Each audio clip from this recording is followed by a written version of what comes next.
Everyone thinks the World Cup draw is just balls getting pulled out of a bowl. It's not even close. Behind that fancy ceremony is a system of rankings, restrictions, and hidden rules that decides your team's entire path before a single ball is touched.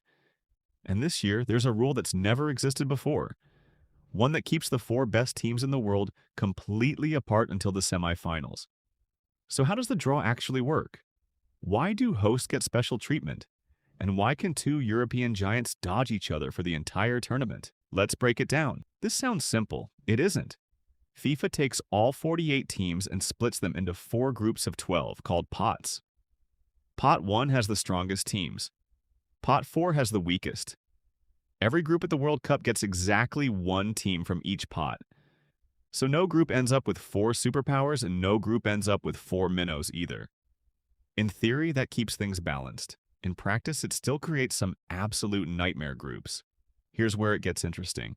FIFA uses its official world rankings, locked in about 6 weeks before the draw. Whatever your ranking is on the date, that's what you're stuck with. That means a team on a hot streak right before the tournament doesn't get bumped up. You know the type. The team that peaked in October and completely fell apart in December. Doesn't matter, the ranking's already frozen. Here's a twist that surprises people every time. The three host countries automatically go into Pot 1, no matter what their actual ranking says. For 2026, that's the USA, Mexico, and Canada, all guaranteed a spot among the world's best. Ranking be damned. It's basically a hall pass. Hosting the tournament comes with built-in perks, and skipping the ranking system is one of the biggest ones. Now, here's a rule most fans have no idea exists. FIFA doesn't want a group stuffed with teams from the same region, so there are limits on how many teams from one confederation can land in the same group. Europe is the one exception, since Europe sends way more teams than anywhere else.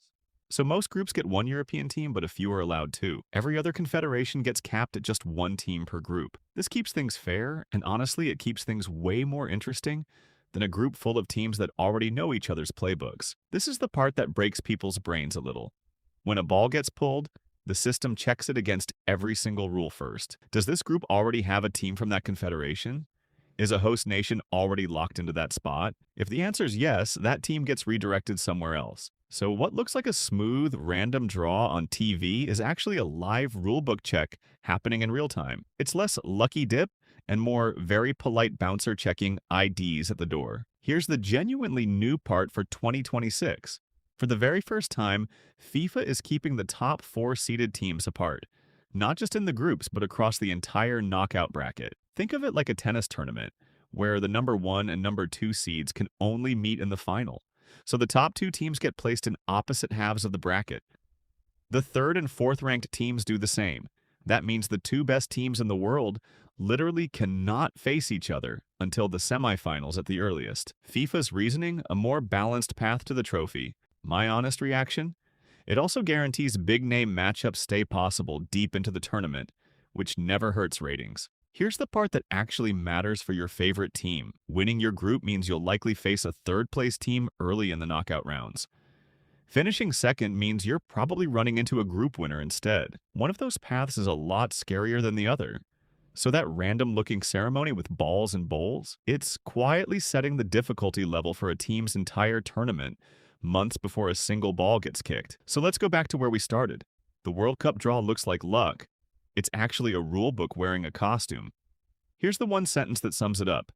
Every team's path to the final gets shaped by rankings, restrictions, and one brand new rule, long before the tournament even begins. So here's a question worth thinking about.